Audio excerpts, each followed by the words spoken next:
Alrighty folks, what we've been doing today, we have been moving our bean tunnel up. Down there where it was at, now we're gonna mow that off. That is where watermelon patch is gonna be. And on up here, we'll have some pumpkins, and on up here are corn. Over here, we'll grow a little bit right down in here. But right up here, gotta get this string picked up. Right here is gonna be, we got Carolyn, well, we got us, 2 grapevines.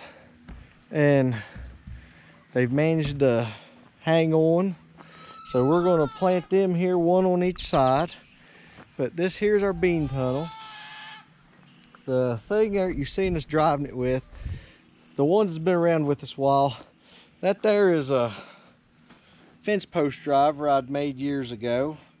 Just an old sledgehammer head, piece of scrap pipe, welded it together. It works great.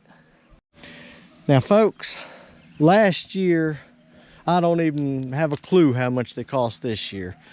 Last year, the cattle panels went stupid crazy high, about like everything else. So in between these cattle panels, what we've done, we had some old fence wire. We've put that in between them there. So you've got a good cattle panel. Then you've got a section of wove fence wire. And that there just helping extend it out more. Just trying to save money, folks. No, we used to be able to buy them. I can remember years ago, they were $16. And then they went up to $19. And then you could catch them out here for sale every now and then for $18. Last time I looked, they was $40 last year. I ain't a-paying it. Folks, I'd like to thank y'all for watching. Hope y'all have a blessed week. Lord willing, we'll be a seeing you Wednesday. Thank you again for watching. Y'all stay safe.